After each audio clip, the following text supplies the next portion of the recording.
Hi, everybody. Welcome to another edition of Packers Unscripted from Packers.com. I am Mike Spofford, joined, as always, by my trusted colleague, Wes Hodkowitz. We're coming to you here from our studios at Lambeau Field here to talk about the home opener coming up here, Wes. It is a Sunday noon kickoff at Lambeau, Packers versus Saints, and the Saints are coming in with a 2-0 record built largely on the strength of their defense, allowing only one touchdown through the first two games of the season, and that touchdown occurred with just over a minute to go in game number 2.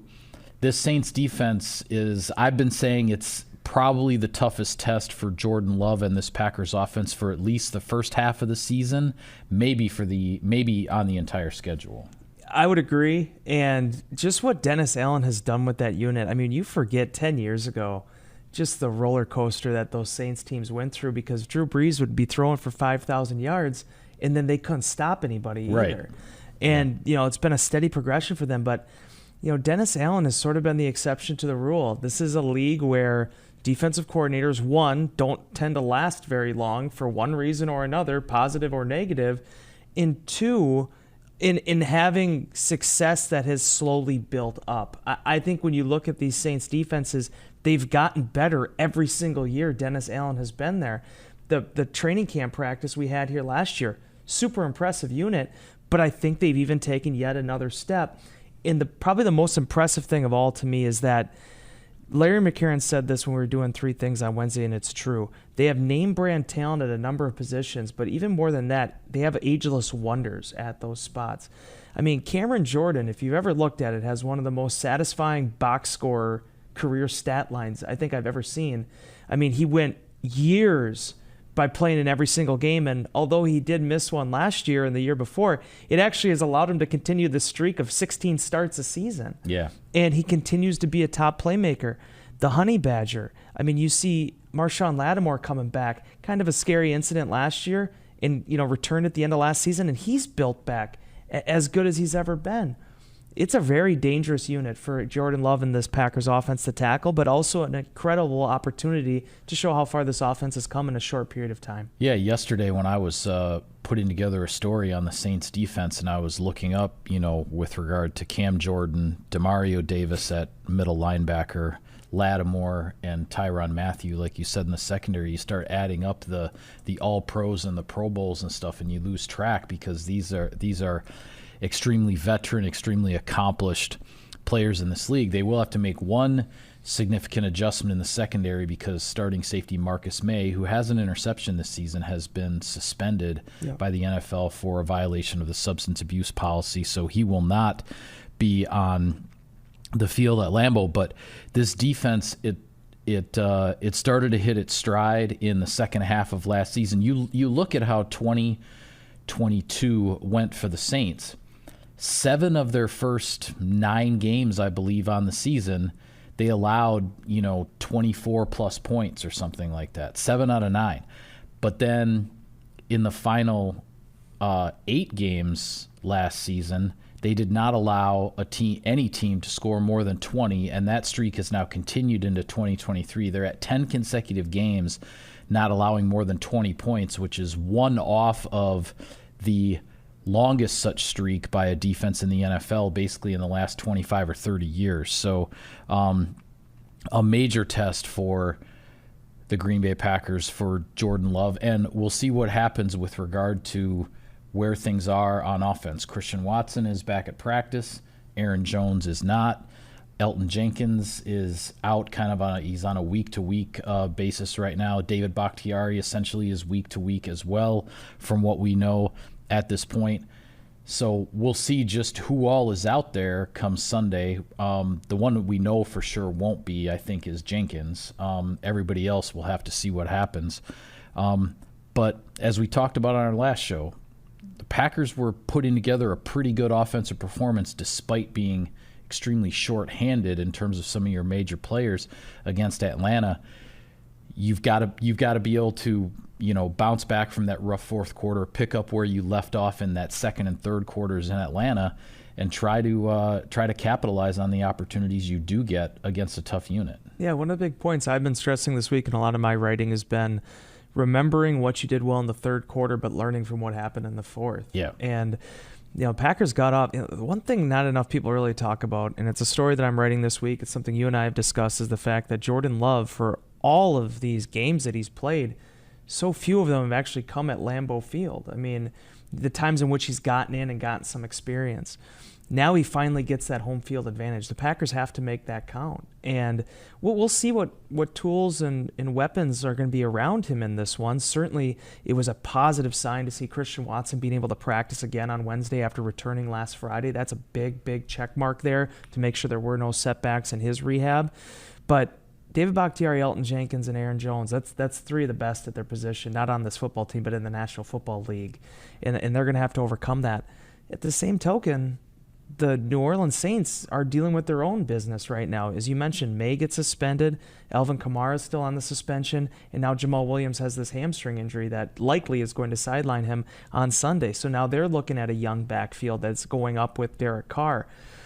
The most intriguing thing to me, and I don't want to end up sounding like a broken record here, Mike, but watching these turnover margins and differentials in the coming weeks is going to be really critical because, yes, the Packers have done a great job of protecting the football. They need to extend that into this game against the Saints because they're going up against a New Orleans offense that has been a little inconsistent in recent years. And while they have made the transition now to Derek Carr, Carr has 1 touchdown. He has 2 interceptions. He's been sacked 8 times. There is opportunity out there, but you have to make sure that if this game is going to be 17-14, you get the points to win those type of games. Yeah, and that's what I was going to say about Carr with him taking over now in New Orleans. You look at, and it is only just 2 games thus far, but you look at the stats, you see 64% completion rate. Seems to be pretty efficient. But the 2 interceptions and the 8 sacks definitely jump off the page after 2 games. There is the potential to disrupt things, to make things difficult on this Saints offense. They won't have Kamara in the backfield. It sounds like they won't have Jamal Williams. That's certainly going to put an even bigger spotlight than normal on Taysom Hill and how the Saints are going to use him, whether it be as a straight tailback or as a wildcat quarterback or whatever they want to do there. In their receiving core, they have kind of the 1-2, the combination of the old pro with the young rising star. You got Michael Thomas, you got Chris Olave. Those guys, and Derek Carr is a veteran quarterback. You figure it's not going to take that long for all of those guys to get on the same page. But I think the big question with this game, based on how well the Falcons ran the ball and ultimately used that to come back and defeat the Packers in the fourth quarter last week, what are the Saints going to do to run the ball? Because they're going to want to attack the Packers and their run defense that did not perform well last week. But by the same token, you can't just ignore what you do well, which right now they're not the greatest rushing offense because they've had so many moving parts in the backfield. It's 100% correct, Mike, but there also is a young man down there in Tony Jones Jr. whose best game in the National Football League came right out of the gate against the Packers in 2021. 11 carries, 50 yards. That was a tough day for the Packers trying to defend the run. Jones was the complimentary back in that scenario, and he ran the ball really well. He's never run for 50 yards again. I don't even know that rookie, that 2021 season, if he ended up running for another 50 the entire year. But he has that confidence in his back pocket if they have to turn to him in this game. For me, though, it does go back to the tricks. It comes back to Taysom Hill. The Packers have actually done a pretty good job defending Taysom Hill in the past few years. Alvin Kamara, a little bit of a different story. But Taysom Hill, they've been able to keep him somewhat under wraps.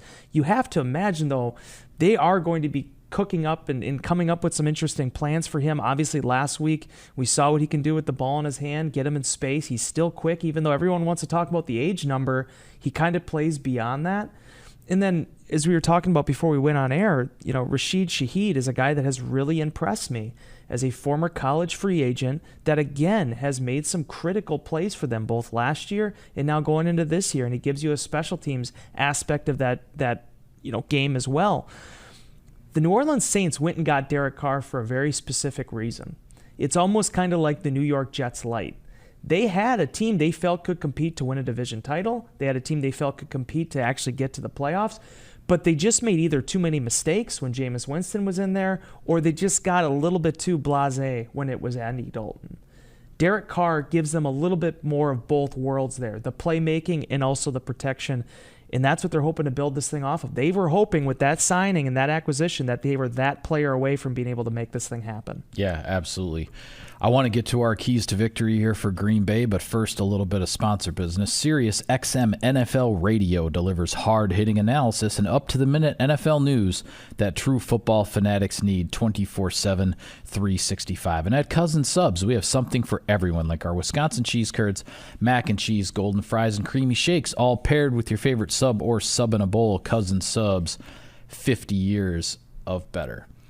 All right, keys to victory. We've already dropped a few suggestions here and there, but if you were to put something at the top of the list, Wes, what is the number one priority that will get the Packers a victory on Sunday? This is not going to sound great. Okay. Because it's the home opener at Lambeau Field, and there's 78,000 people there that are revving and raring to go, and you want them to have as entertaining of a football game as possible. But for me, it's that if the game gets kind of boring, if there isn't a whole lot of sparkle happening, don't be the ones that make the sparkle for the Saints. The Packers have to be smart. I think where you've seen these two victories that New Orleans has had, it has been predicated on the opponent making a mistake and the Saints taking advantage of it and ultimately using that to win. Green Bay has played really clean football. I don't know what the percentage possibilities are of going 3 straight games to start a season without a turnover. This would be appreciated, though, if that can happen in this game. And defensively, it's getting back to what they did well against the Bears, getting in rotations with that defensive front. I sat here and I pontificated about Kenny Clark and Preston Smith and being able to kind of keep some reps off of these guys. They need young guys to step up once again against the Saints. It's easy for me to sit here and say, yeah, stop the run, but that has to happen because the Packers need to keep an eye on Chris Olave on the back end. They need to keep an eye on some of those big plays downfield. If the Packers can win this game in the trenches up front and force maybe a turnover or two along the way, that's going to help out Jordan Love's cause and hopefully getting his first win at Lambeau Field. It sounds like the way you started things is what you're saying is don't force it. Right? Don't force it. You can't try to take something that's not there. Even if it gets boring. Yeah. Even if it seriously. And the urgent there's going to be some urgency there. And here's the way I see this game when I look at, and I understand 2 weeks is a small sample size. We're just in week 3 here. But when I look at the Saints' first 2 games and everything about this defense and how well they're playing, the Tennessee Titans kicked 5 field goals. The Carolina Panthers kicked 3 field goals before they scored a touchdown. The scoring opportunities are there. Teams have, not saying they've gone up and down the field, but teams have moved the ball well enough at certain points in the games to give themselves scoring opportunities against the Saints. In that Tennessee Titans game, I looked back at the numbers. 3 of the 5 field goals that Tennessee kicked were 31 yards or shorter. Yep. That means those possessions were deep in the red zone, but they couldn't finish the drives. If the Packers are only going to get, say they're going to follow the same pattern as the Panthers or the Titans, and they're going to get 4 or 5 scoring opportunities in this game, it comes down to, are you going to score touchdowns or are you going to kick field goals? Because not to say you're going to score a touchdown every single time, but if you get enough touchdowns in your scoring opportunities as opposed to only kicking field goals, or as the Panthers did, kicking field goals until the last 2 minutes of the game, that's going to be the difference between whether you have 16, 17 points on the board or you're up there in the 24 to 27 range and breaking this streak of New Orleans holding opponents to 20 or less for 10 consecutive games. I believe the Packers are going to have chances to score points. It's going to be a matter of whether they cash in, and that's ultimately going to decide this game. I do think the Packers defense is going to bounce back from its performance last week. I know I talked all off season about how the Packers defense has to stop, this roller coaster thing, which was the story all of last season, where they play really well and they don't play well, and they go through these ups and downs. Well, they just had a down game, certainly a down fourth quarter in Atlanta, so they have to bring it back up again, but then try to stay there as best they can. I think it comes down to what are the Packers going to do with the scoring chances when they get them? Yeah, and honestly, play like a team that plays outdoors. It's not going to be cold, but I mean a team that is built for this type of environment. I think historically speaking, you can't take one season and just translate it to another, but the New Orleans Saints are typically a much different team when they're on grass as opposed to when they're in the Superdome, as opposed to when they're in those climate-controlled environments. I think the Packers, it's been a long wait to get back to Lambeau Field for meaningful football, not just preseason. Yeah. Making sure that you can actually capitalize on that is going to be imperative, because there are so many things. I just think about this. I've been kind of manifesting it in my mind a little bit on how this game could start. And I mean, just imagine with Jordan Love being able to get off to some of these quicker starts that they have, being able to put points on the board in the first quarter. For a Green Bay Packers crowd that is just ready to come unglued for this young guy, there's no better way that you could start a football game. And I think one of the big things we never talk enough about, because you're absolutely right about the points margins and everything like that, but the emotional upliftingness of a touchdown, of putting 25, 30 points on the board, is all the momentum that comes with that. The Packers have to be able to take care of that. Yeah, absolutely. And with regard, I lost my train of thought there for a second. I could say one more thing. Go ahead. If you want. The Green Bay Packers, we are going to have a big transition with iPhones, with your Packers app. Yes. So if you are coming to the game, there's some great little tidbits on Packers.com that you can find that is actually going to give you some information to update your app so you can access your tickets. Yes. You're going to want to do that before you come to Lambeau Field and then cheer for Jordan Love. Yes, that's a great reminder. The update your app so you don't have any issues with your tickets. We're in this whole all electronic ticket world, right? You got to have everything with your phone working right, or you're going to be standing out in the parking lot going, how do I get in? But I don't want to be in that situation. As I said in Insider Inbox, my dad has already done it.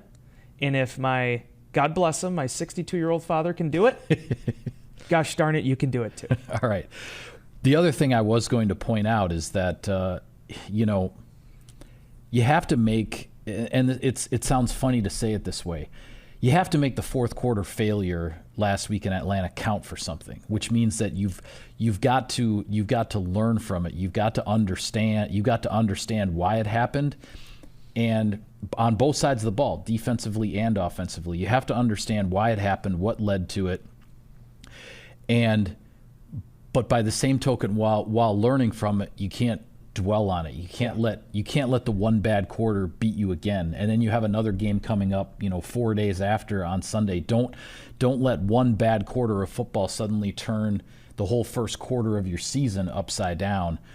I think Matt LaFleur has always had a really good mentality and a really good approach to how to deal with coming up short, how to deal with failure. And this was and on the offensive side, this was Jordan Love's first time, stepping into that crucible of crunch time in an NFL regular season game.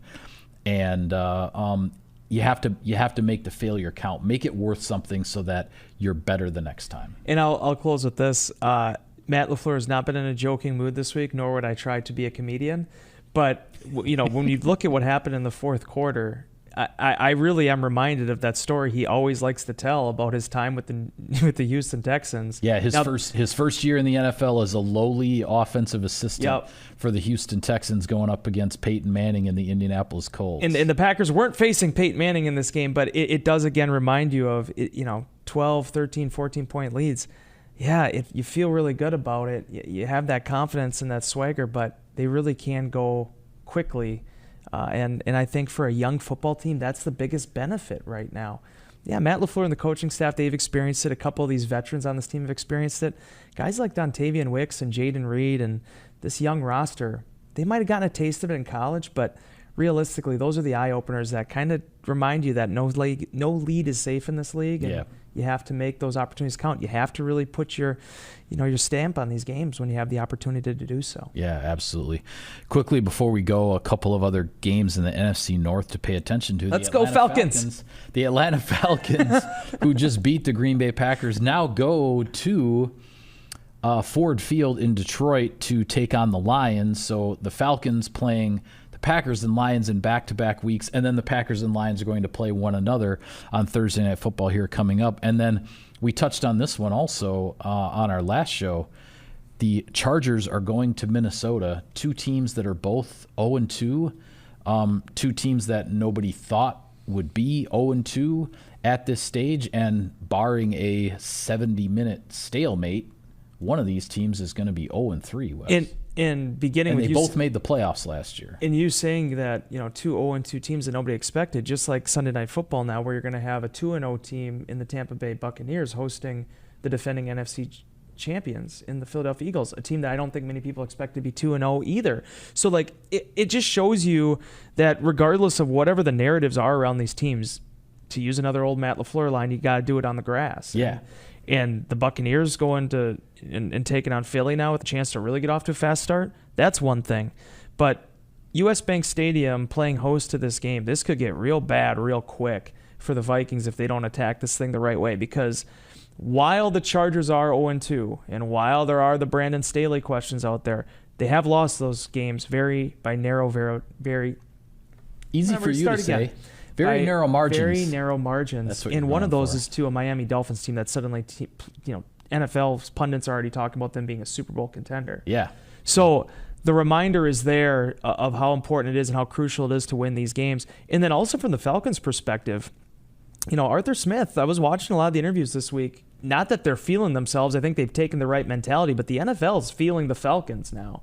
And, an opportunity after getting and having this incredible 2-0 start, which is the first time in however many years they've done that, to go 3-0 would be really important in a division that looks like it's going to be a complete, race right till the end. Yeah, when you bring a brand new potential rising star into this league, and he does what Bijan Robinson has done in the first 2 weeks, where you're getting a glimpse of what that young man can do, but everybody who's watching it knows that, as the old cliche goes, that's just scratching the surface. Like there's no idea, there's no ceiling as to just maybe what that young man could accomplish. And guess what he gets to do this weekend? He gets to face the Detroit Lions. So very interested to see how that one plays out. Absolutely. The narratives potentially coming out of that game could be expansive. Yeah, absolutely.